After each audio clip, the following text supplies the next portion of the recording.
Good afternoon, everyone. Please continue to get pizza if you have not yet gotten your pizza. And I want to thank our university president, Jane Connolly, for very generously donating the pizza that you're enjoying right now.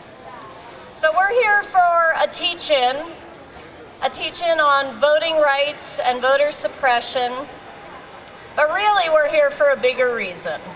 We're here to reclaim our democracy. In America today, the core elements of democratic rule are under attack.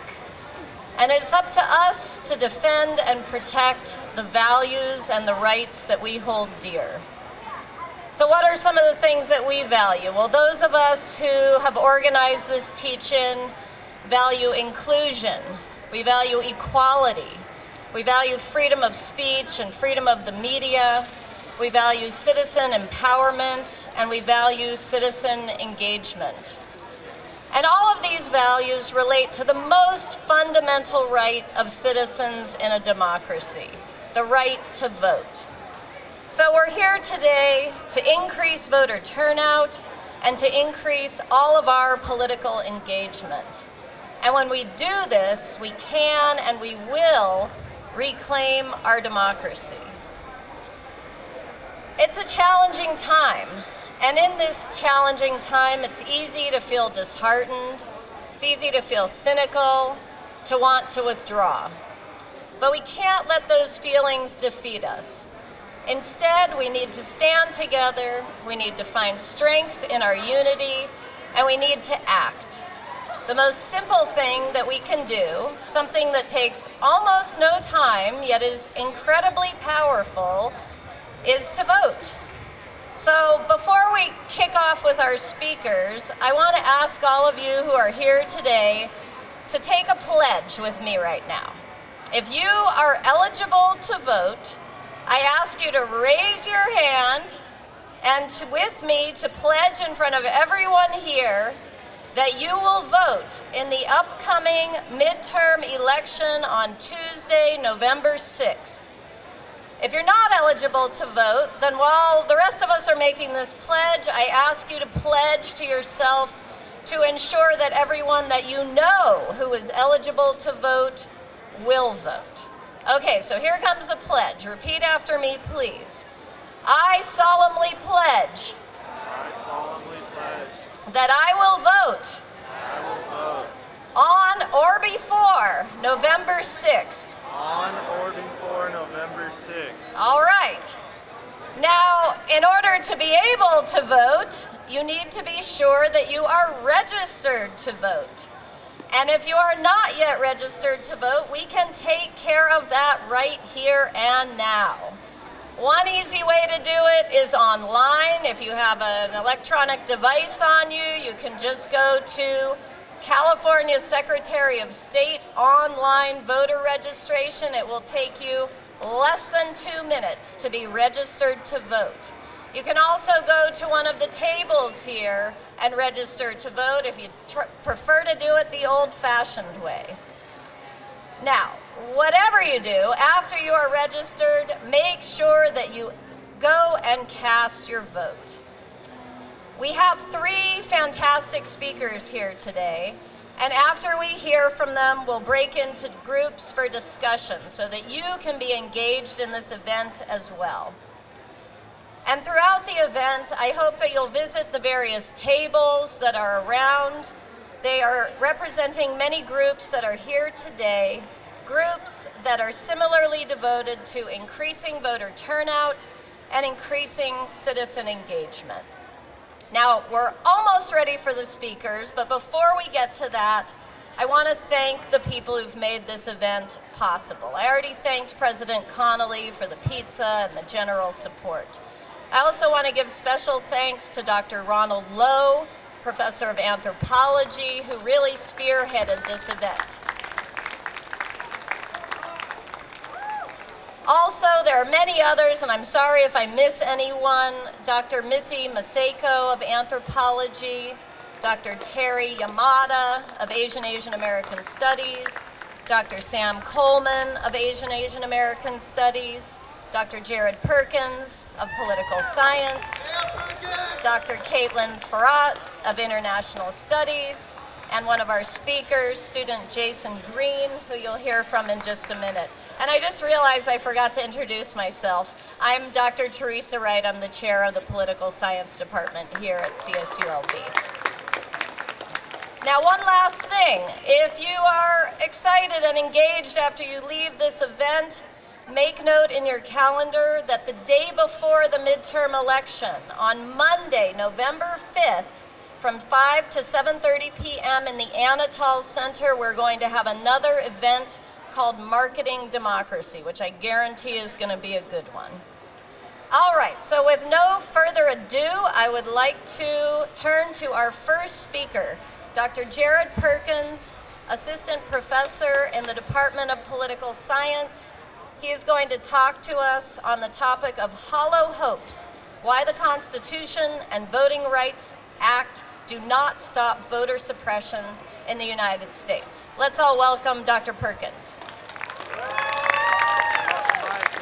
Hand off the mic.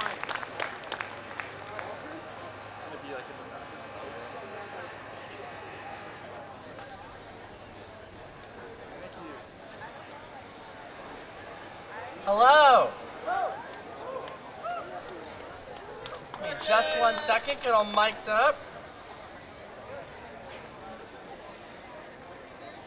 All right, how's everybody doing?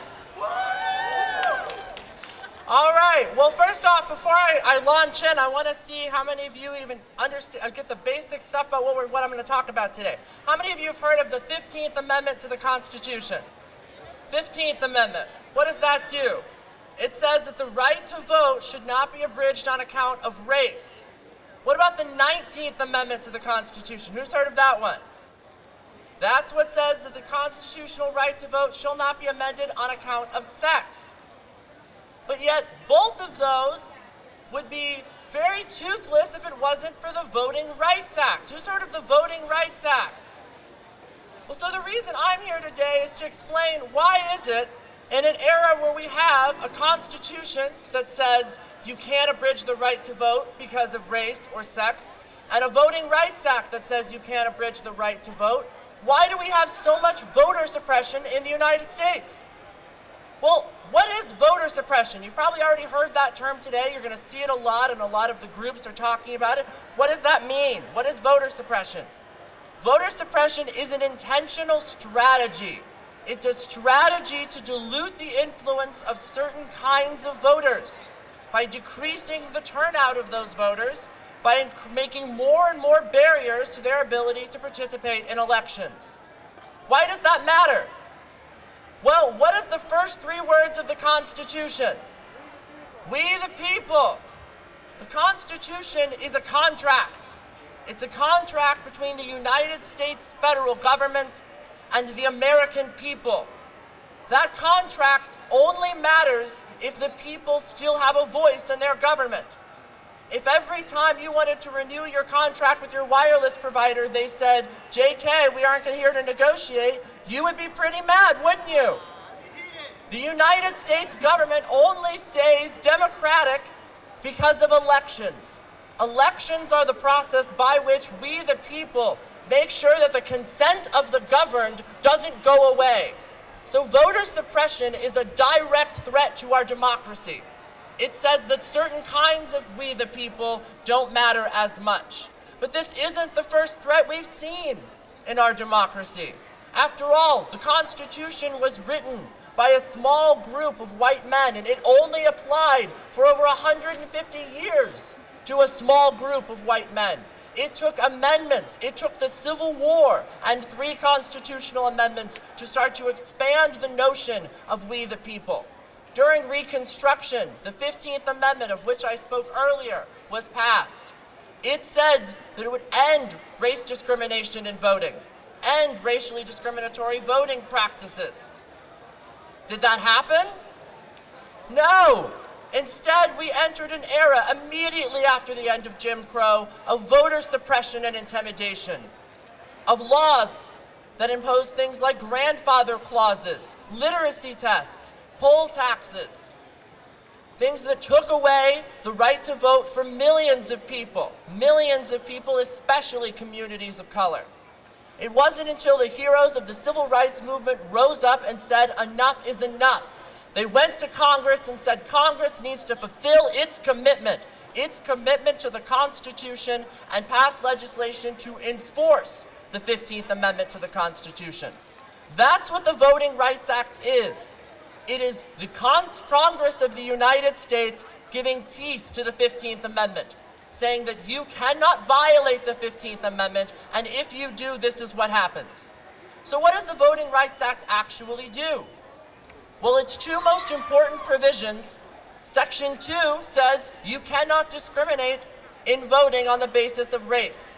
And if you believe as an individual that you have been discriminated against on the basis of race, that you can sue the federal government and sue your state government if they're the ones that are doing it. But that's not the most important section, because that puts the burden on you. That says if you've been discriminated against, you have to find the money and you have to go to court. And Congress says that's too high of a burden. So instead, they established in Section 5 something called pre-clearance. Who's heard of the word pre-clearance? It's kind of a weird term. Why does that matter? Well, what that means is that if a state like North Carolina or Texas wants to pass a racially discriminatory law that restricts voting, it has to be pre-cleared by the Department of Justice or by a 3-judge panel in Washington, D.C. It means that state legislatures, many of whom still are left over from legacies of institutionalized racism, that they couldn't just pass laws on their own. They had to be evaluated by the federal government to ensure that they were constitutional. Did that work? Was that a good idea? It seems so, because within 10 years, millions and millions of new registered voters in communities of color started participating. It worked. It worked so well that Congress renewed it over and over and over again. Most recently, in 2006, Congress renewed the Voting Rights Act for 25 years. So it's still here. It's still around. Why did Congress renew it? Well, Congress took evidence from hundreds of organizations, from people, to try to get information about whether or not the Voting Rights Act was still necessary today. And you know what they found? Heck yeah, it is. There's a whole lot of problems going on. In 2006, there were problems, and there's more problems now. So Congress said, we need the Voting Rights Act now just as much as we've ever needed it. After that, in 2012, Shelby County, a small county in Tennessee, said that they didn't want to have to comply with pre-clearance. They wanted to change the boundaries of their electoral designs, and they didn't want to have to go and make sure the Attorney General thought it was okay. So they sued, and they said it was unconstitutional for them to have to go through pre-clearance because the formula that Congress used in 2006 when they amended the Voting Rights Act was too old. It was from 1975, and that data was old. People had changed. So on that basis, Shelby County shouldn't be forced to go through pre-clearance based on this old formula. The Supreme Court agreed. And in 2013, in Shelby County versus Holder, the Supreme Court gutted the Voting Rights Act.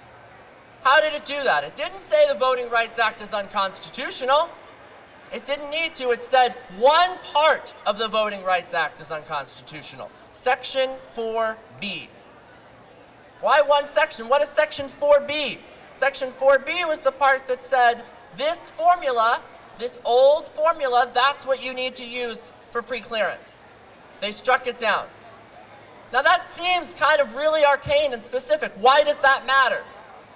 Well, because without that formula, none of the 16 or more states that have been covered under pre-clearance were no longer covered. Now, nobody is covered under pre-clearance. Immediately after Shelby County versus Holder, states like North Carolina, just days after Shelby County, amended its voting rights regulations to end out-of-precinct voting and to try to pass new voter ID laws in order to restrict voter access in North Carolina. Why could they do that? No more preclearance. North Carolina was one of the states that was covered under those rules. So Section 4, Section 5 of the Voting Rights Act, gone. That's the world we live in now. We live in a post-Shelby County versus Holder world. As I said, that has led to states like North Carolina imposing new requirements like photo identification for all voters. Closing polling places. Over 1,000 polling places have been closed since Shelby County versus Holder. Now, is there any good reason to close 1,000 polling places? No. There's no valid reason. There's no financial reason. The reason was solely discriminatory. In fact, when courts have evaluated many of this, they've said just that. It hasn't mattered because the Supreme Court has said preclearance is gone. All that was left was Section 2. So what did advocates who fight for civil rights say? They said, fine, we'll use Section 2 of the Civil Voting Rights Act. So they challenged one of the most insidious aspects of voter suppression, gerrymandering. Who has heard of gerrymandering? Gerrymandering is where you, as the state legislature, get to draw the boxes of where people live and who they get to vote for. It's extremely powerful. Political scientists have a saying, rules matter. If you make the rules, you can win the game. That's no more clear anywhere than in gerrymandering. If you get to write the rules, if you draw the map, you get to decide who wins. States, most notably Texas, re-gerrymandered in the wake of Shelby County versus Holder in ways that were racially discriminatory towards communities of color, especially the large and growing Latino community in Texas. Why did they get away with this? Well, advocates sued. They sued saying this violates Section 2 then. They don't have to go through preclearance, at least it could violate Section 2. Well, earlier this year, in Abbott versus Perez, the U.S. Supreme Court said their plans were fine. They did not violate Section 2, and they even said that now state legislatures with a history of racially discriminatory voting laws have to be assumed that they are acting in, quote, good faith. We have to assume that even though a legislature just 4 years ago intentionally passed racially discriminatory laws, that maybe now they feel differently. Using that standard, the Supreme Court upheld Texas districts and upheld Texas voter ID laws and other voting restrictions, including poll closures, and those are the constraints under which Texans will participate in the closest Senate election this year. That's the stakes that we're talking about. The stakes in this election could not be higher. As those of us who have been following politics the last few weeks have seen, one senator can make a big difference.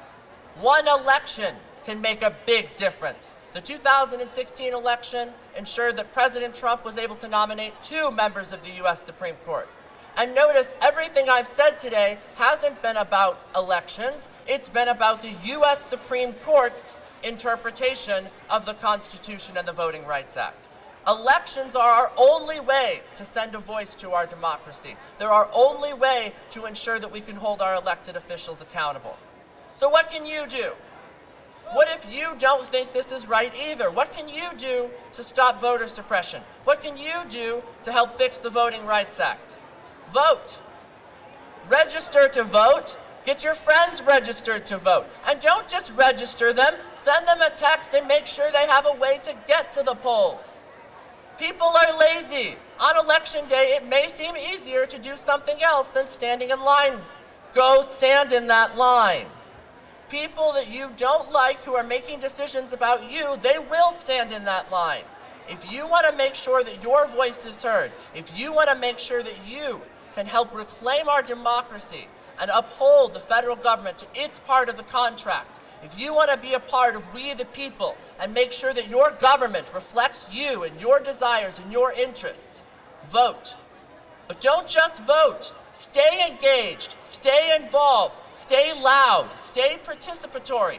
Don't let yourself be silenced. Reach out to your member of Congress and tell them that it's time to amend the Voting Rights Act to respond to Shelby County versus Holder. This is not inevitable. We don't have to keep going down the same road. We can change. It's time to change. I hope you'll join me in reclaiming our democracy. Thank you.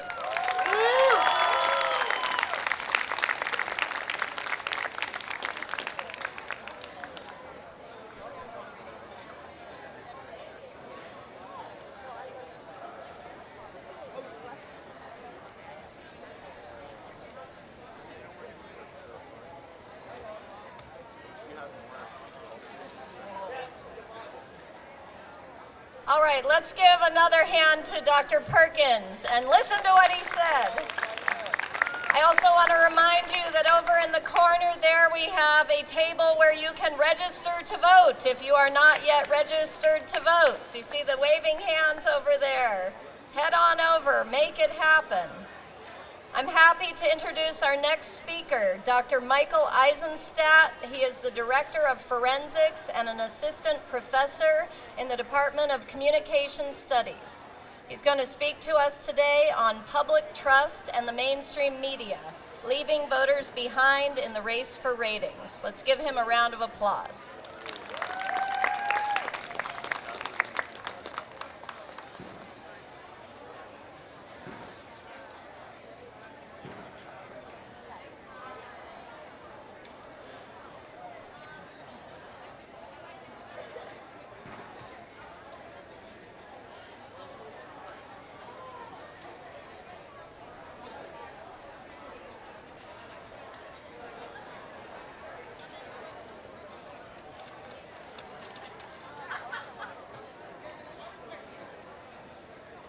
Thank you everyone for being here today.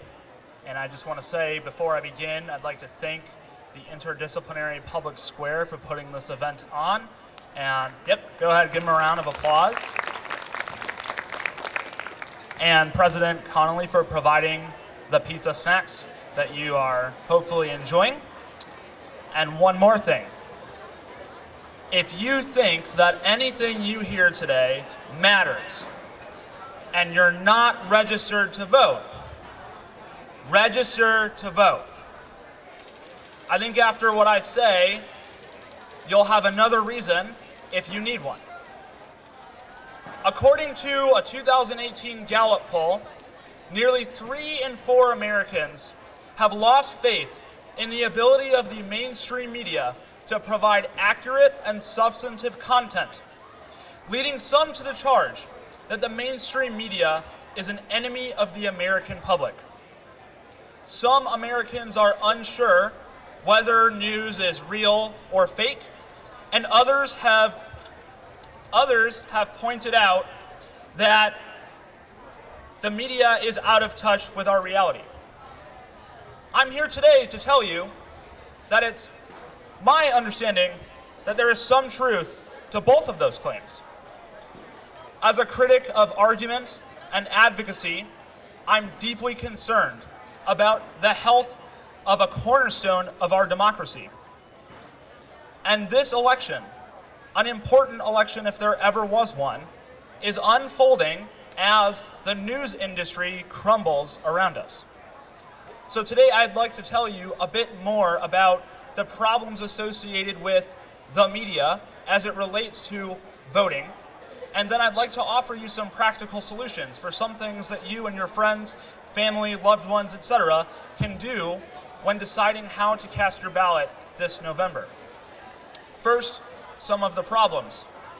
The term fake news is not new, although it has gained quite a bit of currency in public discourse over the last few years.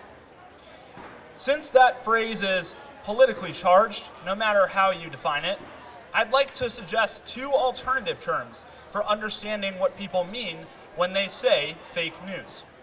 Those 2 terms are misinformation and disinformation. Misinformation refers to the accidental or unintentional spread of misleading or false information, whereas disinformation is the intentional spread of such information. Unfortunately, you, your friends, your family, etc., have likely contributed to the spread of misinformation, whether you intended to or not. If you or a friend has ever shared an article on Facebook or Twitter or whatever social media platforms you may use. And you shared that article because the title looked interesting, or you read the first paragraph and it looked interesting. That is how misinformation spreads, and it has very material consequences. During the 2016 election, you may recall something that is now known as Pizzagate, where there was a news article released on the internet which accused Comet Pizzeria in Washington, D.C. of sponsoring a child sex trafficking ring. This article, the one that started this rumor, was shared on Facebook 6 million times, leading one individual from the southern United States to drive to Washington, D.C. with a rifle and fire that weapon in the pizza shop. The current administration takes the term fake news very seriously and invokes it often, accusing the mainstream media of misrepresenting the news. And on the one hand, the administration tends to use the term fake news to reference coverage that is unfavorable to the administration. This is especially true when it comes to issues pertaining to social activism or the economy. However, the administration's call for the public to be skeptical of the mainstream media does carry some weight to it, even if not for the reasons typically offered by the administration. During the 1980s and 1990s, 90% of the news content out there was owned by more than 50 corporations.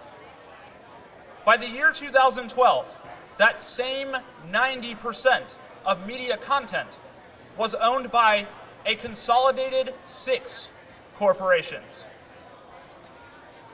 Each of these corporations and their subsidiaries that own individual news sources have political agendas, and the things that they release to you serve their interests. And their interests are often not your interests. So some examples. How many of you know who Jeff Bezos is? For those of you who do not know who Jeff Bezos is, he's the CEO and owner of Amazon. He is also the owner of the Washington Post. Before Bezos took the Washington Post over, the Washington Post had released several editorials commenting on the harsh working conditions that Amazon employees faced, the pay that they received being too low. And after the acquisition of the Washington Post by Amazon, suddenly those editorials were no longer published by the Washington Post. Another example is Sheldon Adelson. Does anybody know who Sheldon Adelson is?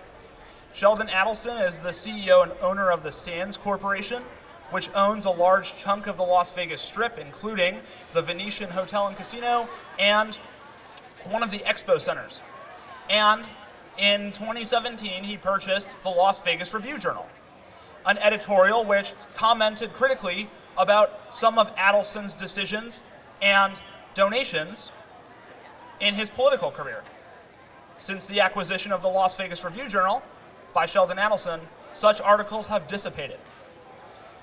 There are individuals who own entire cable news networks. Ted Turner owns CNN. Rupert Murdoch owns News Corp, which is the parent company of Fox News. These folks are providing news content that does not necessarily benefit you, but it does benefit them to provide you such content. News outlets do 2 things that lead to our skepticism of the mainstream media, warranted skepticism. First, they have tailored their messages to a specific audience that they want to retain, motivate, and activate. Those messages are often indeed very slanted messages that, while they may cover some of the news, are more interested in retaining that same energized audience. The other thing that these news outlets are doing, the things that we call the mainstream media, is they are playing a game of what I would call cross-platform smack talk not because they are trying to dissuade their audience members from listening to another perspective, but to increase their overall ratings, because ratings mean money. And ratings also sometimes trade off with accurate and substantive content. If you think that CNN and Fox are actually enemies, you're wrong. CNN and Fox enjoy that they spend time lambasting one another, because the more they rile up their audience members about those disagreements, the higher their ratings, whether they're covering the news content or just talking smack. For example, the recently resigned CEO of CBS, Leslie Moonves, said, quote, "Trump's election may not be good for America, but it's damn good for CBS." So there is reason to be skeptical of the mainstream media, because they are often not acting in your interest. They're acting to put more money in the pockets of those who provide that content. And they make that money by agitating folks and seeking ratings, even when that mission trades off with providing you the news. The consequences of news corporations consolidating has a direct effect and detriment on the American public, especially during an election.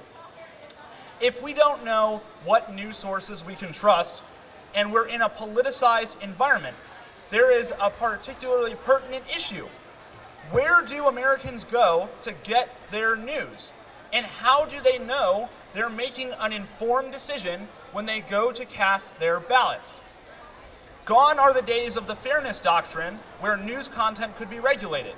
And with the virtually limitless content that appears on the internet, there is no way to control what types of information you may encounter when surfing the web. We also know that misinformation and disinformation blur the lines between reality and the malicious worldview of internet trolls. So I ask again, where do we go? Now that I've introduced some of the issues pertaining to the mainstream media as they relate to becoming a more informed electorate, I'd like to tell you about some of the things that you can do as a voter or a potential voter, or as a friend or as a family member, to help improve our citizenry when it has to make tough decisions this November. I still have faith that our journalism industry can serve its intended purpose of providing the public a cornerstone of our democracy. Although we cannot regulate news content, and there are going to be hiccups, if each of you commits to some or all of the advice I am about to offer, we will all be better off. You, your friends, your loved ones, the public. First of all, how many of you have a custom news feed? Not many of you. Create one. This is as easy. How many of you have a Gmail account? Most of you. If you go to news.google.com while you are logged into your Gmail account, you can create custom news feeds. To give you an example, some of mine include the midterm election, climate change, immigration, and local politics right here in Long Beach. You can also create things for fun, so I also have an NBA tab and a college basketball tab, because I like keeping tabs on basketball.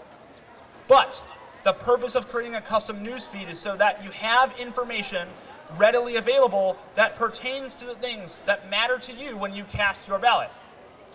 After you make that custom news feed, do not just read the headline article for that news feed.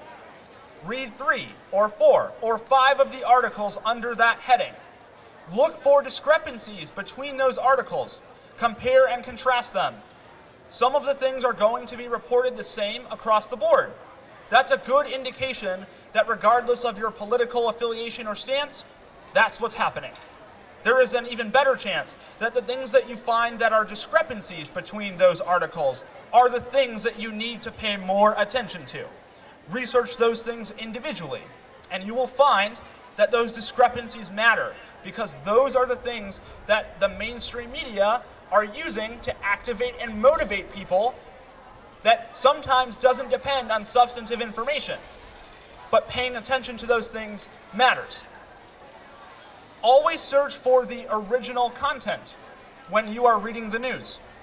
If you use services like the Associated Press or other news catalogs, find the original source content, because the original source content is the only way you're going to know where it was first published and who wrote it. Who wrote it matters just as much as where it was written and to who it was intended to be read by. Nobody writes or reads for free. Am I right? You read for grades. Yes? You write for grades. Yes? You have a purpose. The people who are publishing things on the internet have a purpose. Know the purpose. There's also a bunch of things that I would recommend we do on social media. How many of you have a social media account of any kind? Lots of you. If you don't have a social media account of any kind, do you know someone that does? Yes, I think that's the answer. Yes. 2018. We've come a long way. On social media, there are several steps you can take to make sure that when it's time to cast that ballot, you're doing something that actually serves your interest. The first thing is, don't share an article unless you have vetted that article very carefully. Read the article, reread the article, engage the material, do some basic internet searches about the person who authored it. See if there are other folks from other websites or editorials that are saying something similar. Because if they're not, then you know something is up. We need to stop doing the shotgun share of, oh, that image for the preview looks really cool and the title is hip, so I ought to share that. Don't be the next Pizzagate.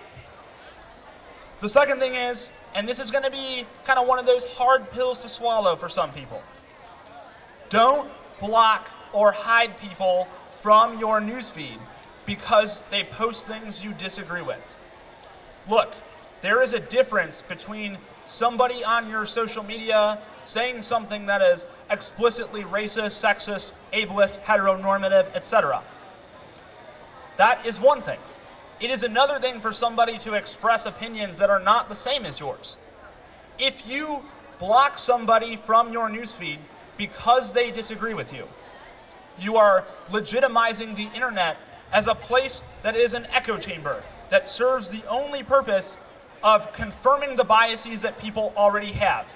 If you think that there are problems in this country that we have to come together to solve, that require a majority of us to come to an agreement, you cannot shut other people out just because they disagree with you. You have to listen. You don't have to agree. You don't have to say, I see your point. But you do have to listen so that you have a common vocabulary to figure out how compromise is even possible in the first place. So a related piece of advice, be self-reflexive about who you follow and are friends with on the internet. If you delete people or block people because they disagree with you, again, you are legitimizing the internet as a site for confirmation bias. You are actively contributing to an environment where people don't shake hands. They don't say, that's a good point, here are my thoughts. They yell at each other. They accuse each other of being fake news. They say it's all a lie. And their faith and trust in our democratic ideals and institutions begins to fade. Because we've decided that we can use the internet as a way to escape people that don't agree with us instead of communicating with them. The stakes are very high. We need to carefully comb through the information that we read and share, especially during an election cycle, where we have to make decisions about who will represent us when the time comes. We need to make the most informed choices possible when we cast our ballots, because once you cast that ballot, you have exercised your right. And if that person is elected and they turn out to not be who you thought they were, well, that means we all needed to read a bit more and research a bit more, didn't it? In conclusion, public trust in the mainstream media is at a historic low, and that significantly influences how our communities can go about making their decisions when it comes time to cast their ballots. Well, the genie is out of the bottle, so to speak, and there are no ways to regulate the content we encounter on the internet. There are practical steps that each and every one of us can take to make sure that ourselves and those around us are making informed choices when we cast our ballot this November, to ensure that we get accurate and substantive content. If we do not take these types of actions, then there is no way for us to hold the news outlets we subscribe to accountable for the information that they provide. It is your choice. Do you have to go create a news feed and read a bunch? No. But if you don't, and you accept the decisions that are made for you, there's nothing you can do afterwards. The things that we do between now and November, the ways that we try to educate ourselves and help others arrive at informed decisions as well, even if they are not the same ones we make, is necessary for our democracy to survive. So, I will say one more time before I leave, register to vote. Read, reread, engage. Vote. Thank you.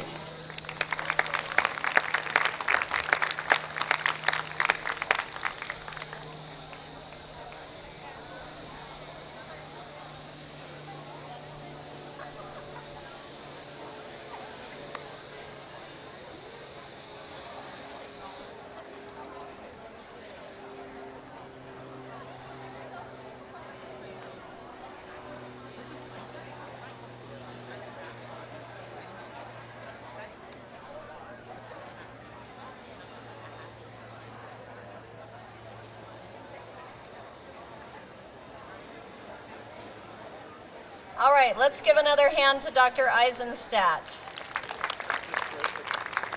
And if you haven't heard it enough, I'm going to say it again. If you're not registered to vote, we got a table over there in the corner, League of Women Voters. Stop by and register to vote.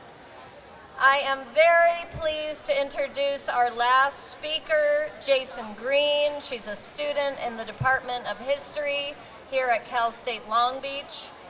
And I want you to give special attention to her because she's one of you, she's one of your peers, and it takes a lot of courage, and it shows this kind of citizen engagement that we're all hoping for, just in the fact that she's willing to be here today and speak with all of you. So, Jason Green is going to speak on A Black Girl's Vote, Our Voices, Your Vote, Every Student's Future. Let's give her a welcome.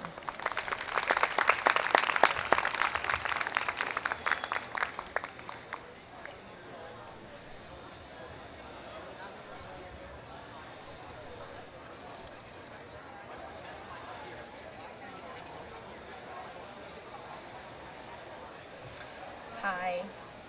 Okay, I have to speak louder. Hi. Okay. So I vividly remember the first time I was politically aware. I was about 10 years old and my mom was going to vote in the 2008 presidential primaries. My family was voting Democrat, so the race was between Hillary and Obama. And as a 10-year-old, I was pretty much a baby liberal. Like, I was already there. So you would imagine what 10 years did to that. And I was a feminist. So on my mom's way out the door, I really urged her to vote Hillary because in my 10-year-old mind, Hillary could fix all the problems in the United States because she was a woman. And I just knew we needed a woman president.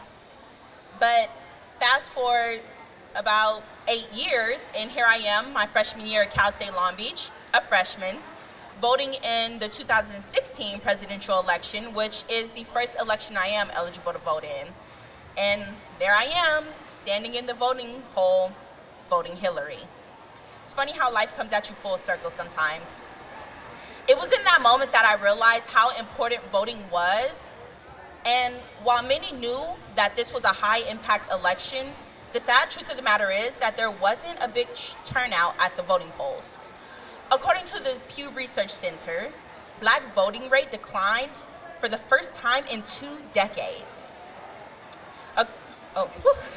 Going from a record high of 66.6% in 2012 and taking a 7% decline to 59.6% in 2016. Furthermore, among millennial voters, we also saw a sharp decrease in the Black voter turnout. In 2012, 55% of Black millennials voted, contrary to 2016, where this number fell to 50.6%. While these may not seem like sharp declines, it has a huge impact on the turnout of the election. At a time when we live in a politically vibrant climate, where the Black life is already intentionally political, we as Black individuals cannot afford to assume the positionality of impartial and not show up to voting polls. We just can't afford to be quiet. Silence is an affirmation of neutrality, and this government has shown to be anything but neutral. Politics has been structured in a way to shut out the Black voice. Our cries for justice are ignored, our advocacy is demonized, and our political representation is mocked. Our vote has quite literally become our voice. Voting does not allow for the co-option of the Black voice, but instead it is the illumination of it. Quite frankly, it is the first and only time when the government has to acknowledge our life, our hardship, and our political ideas. When Maxine Waters interrupted Steve Mnuchin in an effort to reclaim her time, she did not simply mean the seconds that ticked by. She meant the voice he tried to silence with baseless compliments. She fought against a silencing mechanism, and I think that's something we can all learn from within this election. Barriers that are between the Black body and voting polls are simply silencing mechanisms that we cannot afford to fall victim to. Not voting is adhering to that silencing mechanism. We as Black individuals need to have a say in the very politics that shape our lives. Vote against all the things that our ancestors wouldn't dare speak against. Political advocacy runs rampant in this generation. Everyone has an opinion. So let's use those opinions to shape society. And that's the society we are forced to live our life. Do not put your life in the hands of people who do not seek to understand your existence, who do not seek to understand your struggle, who do not seek to understand your advocacy. Take that into your own hands. Vote because this is the one time they're forced to hear you. Vote for our future children, our little brothers and sisters who will not have to endure the same hardship that we did. Vote because there is not enough reason not to. But make sure you make that voice count. Make sure you make that vote count. The one thing more important than voting is being a knowledgeable voter. Know what you are voting for, and if you do not speak the language of politics, feel free to ask. There are no stupid questions when it comes to the way in which we vote in the society in which we live in. An informed vote is a great vote. But we also need to develop our own political ideas. Do not vote as a reflection of your family's beliefs or the internet's beliefs or your friends' beliefs. Vote according to your own beliefs. So, if you have a political view that you think is pretty hot, but the internet thinks it's not, make sure you take it to the poll and see who else thinks like you, because that's important. It's okay to be Black and liberal. It's okay to be Black and conservative. It's okay to have a variety of political views. So if you're socially liberal, but economically conservative, that happens too. Know where you stand on the political spectrum and stand there firmly. Do not let anyone uproot you from your beliefs. You are entitled to every political belief you have, just like the president believes he's entitled to every tweet he tweets. I need y'all to have that level of confidence in the polls, like nothing short. Y'all need to be up there with Trump and his tweets. So we also need to recognize we're voting for everyone. This is not just our future, but it's everyone's future, and we need to take that into consideration. So there are oftentimes things on the ballot that do not directly affect our lives, but affect the lives of the demographics around us. Take your time and research some of those hot button topics. State welfare issues as well as a proposition pertaining to mental health are both on the California ballot this year. Make sure you take that into consideration and vote knowledgeable there, because at the end of the day, that vote is going to affect someone you know. Those votes will affect someone on this campus. And the last thing you want to do is use your political stance to advocate for the destruction of someone else's life. But take it a step further and get involved on campus. There are many great political and social advocacy groups here that really want you to listen to them.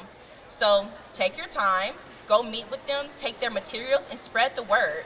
A message you may not benefit from directly can have a huge impact on someone else's life. Take your peers into consideration and learn about the laws that structure their lives.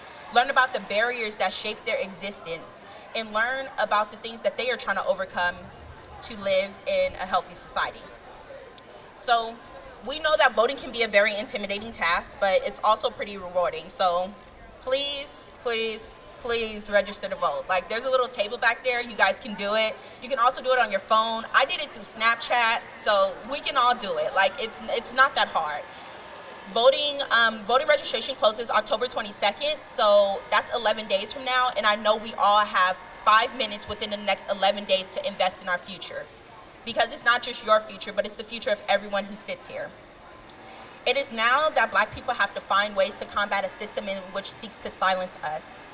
And voting does not allow for the co-option of the Black narrative. Instead, it allows it to illuminate it. As a Black millennial, we need to make the impossible demand to have accessibility to our 15th Amendment rights, because democracy is participatory, and we need to take the time to participate. We cannot assume the positionality of neutral, because our life has been looked at as anything but so. Thank you.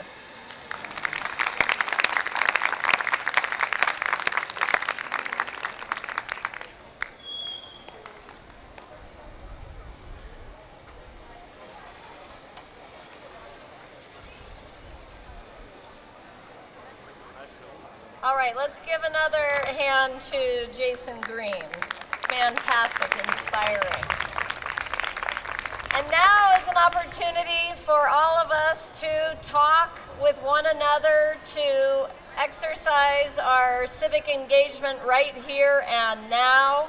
We have a number of discussion leaders who volunteered to lead, guide discussions on a variety of topics related to our overall theme of voting rights and voter suppression. They each have a yellow sign that they're going to hold up, and they'll each move to a different location out there on the grass. So you can kind of go over to whichever area you find most interesting. Our three speakers are each going to lead a discussion. I'll ask them to raise their signs. Dr. Perkins is going to lead a discussion on voting and the law. Dr. Eisenstadt on media concentration and social media. Jason Green on the youth vote. We also have Dr. Sam Coleman, who will lead a discussion on movements and elections.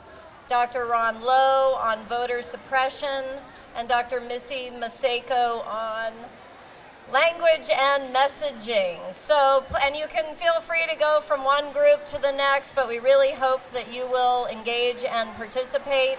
Once again, I want to thank you all for coming, and I want to remind you that on November 5th, we'll have another event, Marketing Democracy, at 5 p.m.